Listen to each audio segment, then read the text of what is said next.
Good day, people. Welcome to another episode of Mega View Sport Podcast, proudly presented by Prime Mega Studios. And I remain your host, Michael. And I have my co-host with me, Sam. Welcome, Sam. Yeah, thanks. Yeah, how you doing? I'm fine. Yeah, it's been a really, every week is always a crazy week in the world of football.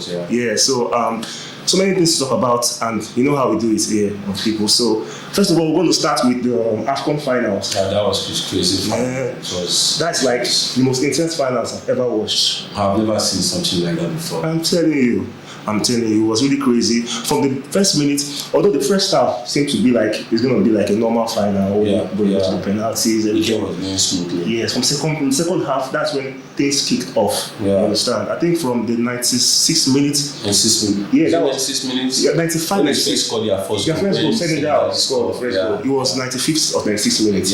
Yeah, and they cancelled the goal, which I feel like it's supposed to be a goal. Yeah. What do you think about that? It's supposed to be a goal though, but because the foul was not too obvious, it's just a normal contact between him and the defender, right? So it's just something like, I feel like, people have been saying a lot of controversy about the Moroccan team and their matches that they played. The one against Cameroon, where Mbeumo was denied 2 penalties. And the one against Nigeria that they were just officiating was off and on, and also the one that in the final also, because after the goal, I think they got a penalty. Morocco, after the goal was cancelled, they had a counter attack on them, the Senegalese team, and they got a penalty. Yes, and what happened? I think the Senegalese coach, called the players. He was asking them to it was fed up with the officiating, and they said that they are not going to play if they don't cancel the most of their players they got angry. Yeah, they got angry. And the captain Sadio Mane was the one that held the team back. After going back, he spent over 10 minutes on the field. Asking them to come back. Yeah, coming back and continue the game. The Senegalese fans were even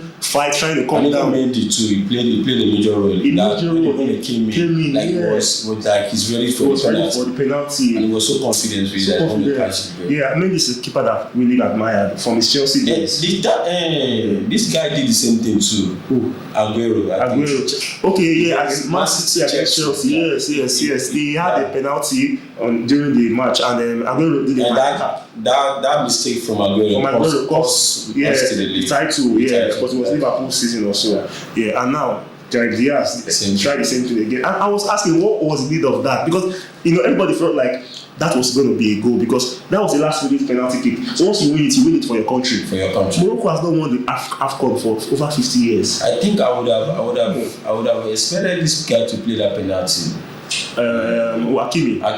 That was what I thought, because Hakimi was the main person, that is the major person in the captain of the team. So you should step up in a situation like that. His maturity, his exposure, But for me, I understood why Brahim Diaz. Brahim Diaz was the top scorer. Yeah, it was 5 goals. So they wanted to actually, push him to get the golden boots and 6 goals. He actually won the golden boot still. He won the golden boot still, but they lost the Afcon at the end of the day, and it was really sad for the Moroccan team. But at the same time, I'm happy for the Senegalese team. Like, they really did.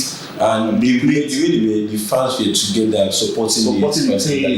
That's boosted the players' morale and all that. They were fighting with the officials of the field, like they were together in the battle and everything. It was crazy. Yes, and the player that scored for them, Pape Gueye. Yeah, that was a wonder. Oh, you see that goal? That goal was massive at the extra time.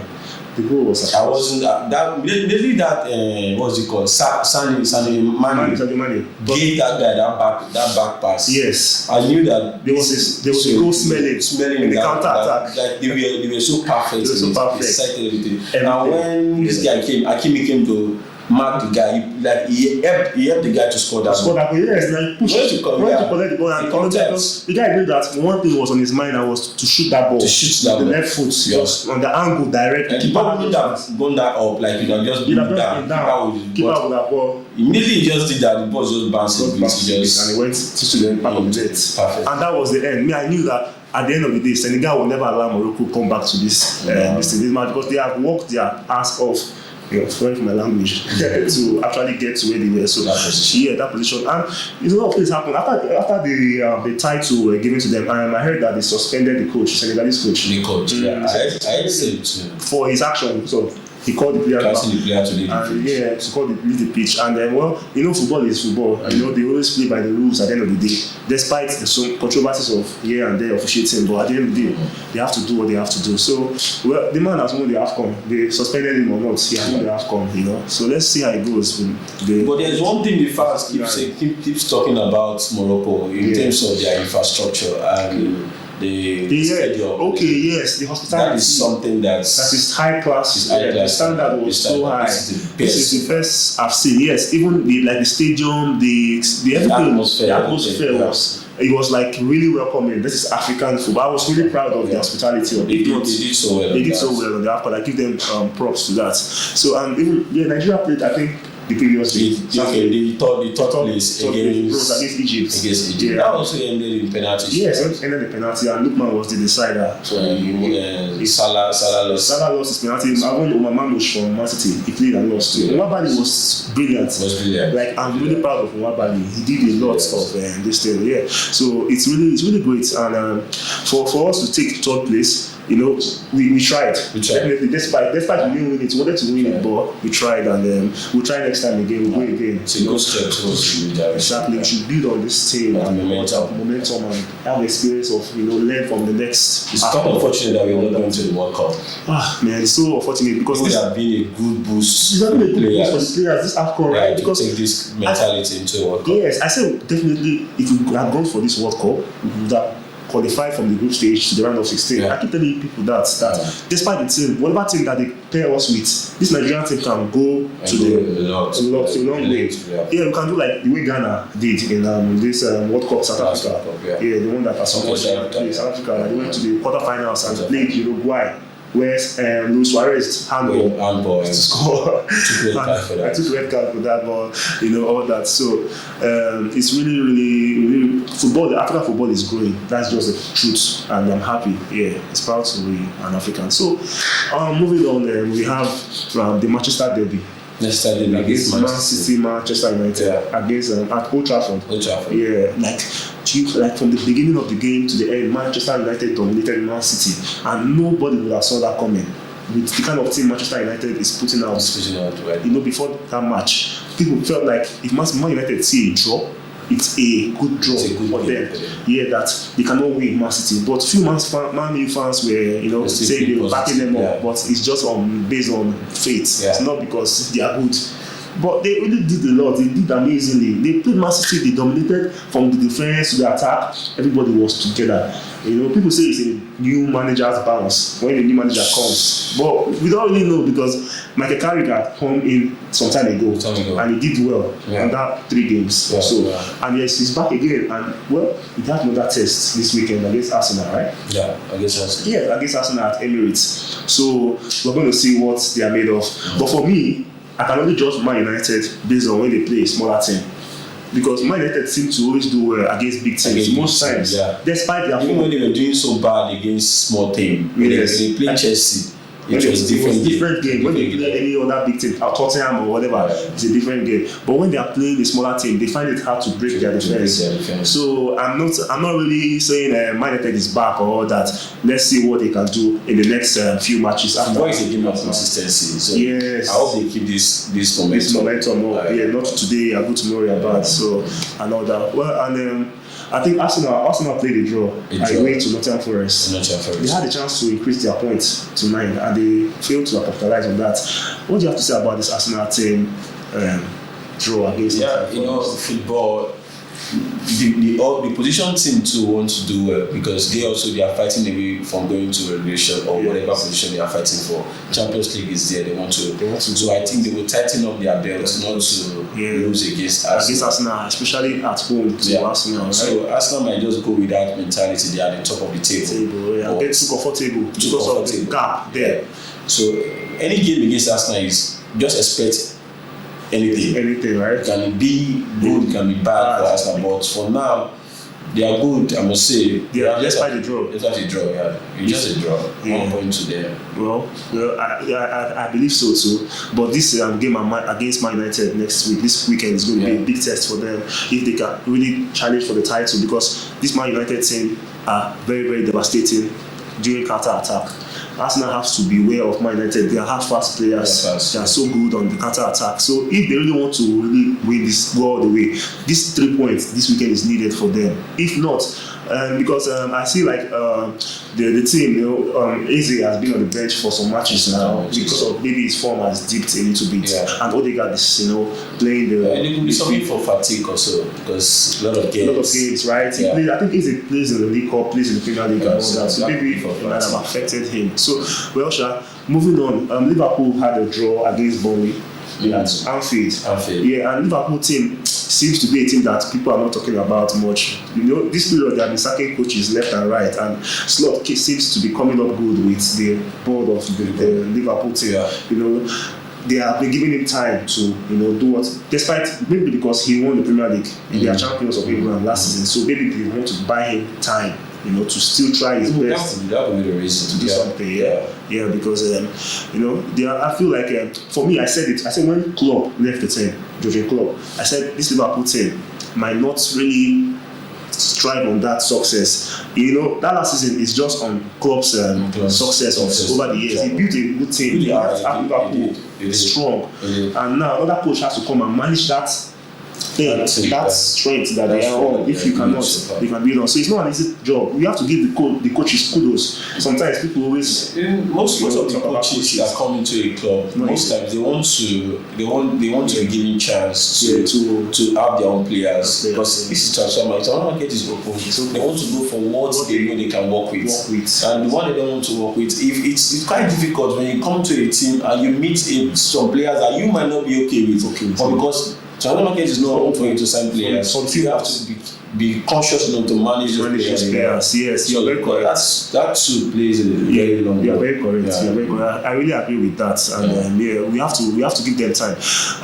Moving on to the Real Sociedad match against Barcelona. Barcelona dropped points against Real Sociedad. And funny enough, do you know that I checked the table of La Liga and I saw that Barcelona is leading Real Madrid with just a point.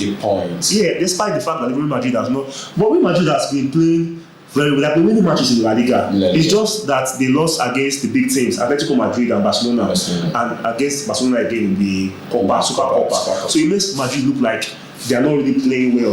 Madrid is the biggest club in the world, despite. So they have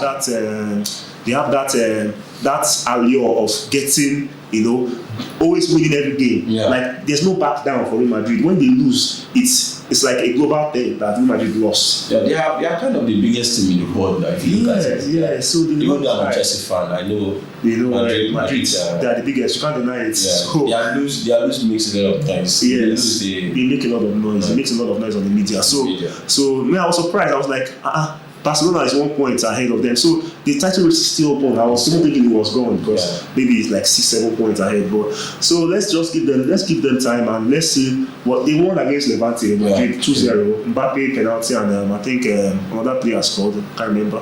Yeah, so they're still trying their best. And that kind of make the tournament more interesting when they are contending. When there's competition, the point margin is not that much. Yes. So it kind of give the fans or people, the viewers, more like something to always watch, look forward to. Yes. So I think they should contend for it. Not like 9 points. What are you watching it for? More interesting. It's not more interesting to watch because you're just playing match like let's just play. There's nothing to fight for again. They say maybe the Champions League space and all that.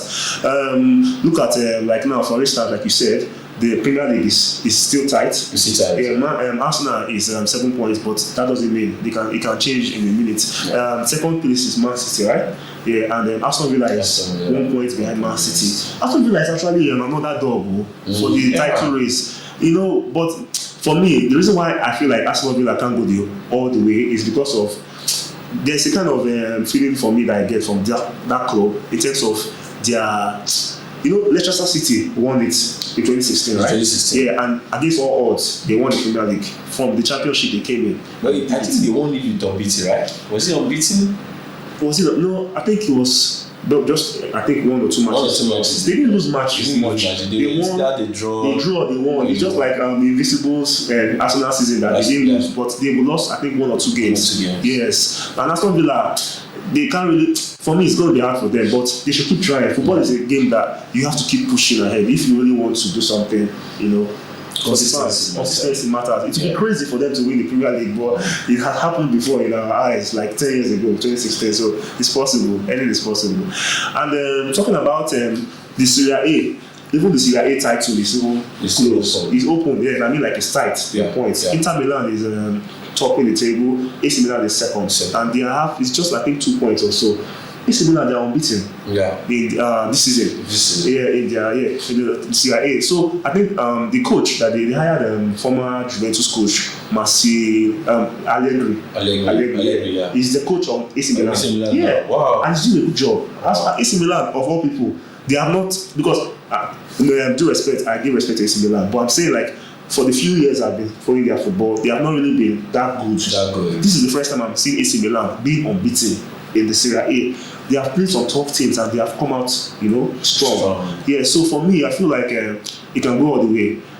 Como, I know it's Como, the team that Cesc Fabregas is managing in Italy. Yeah, they're also doing very brilliant. Last season they were in the Serie B, and this season they are in the Serie A. Wow. And they are the top 6. They are in the 6th position. Wow. So that's another thing that I really respect there. Yeah, they are doing something great. I think we have Champions League football today. Champions League. Champions League is today and tomorrow. Oh, wow. Today is Tuesday. Yes. I think today we have Real Madrid against Monaco. Real Madrid hosting Monaco at Madrid, Santiago. We have Tottenham against Borussia Dortmund. That's another cracker. Yeah. So I think goals are going to be there from that match. Yeah, a lot of goals. But I see that game as a draw. I don't know. What do you think? Against Tottenham, Borussia Dortmund. Tottenham is at home.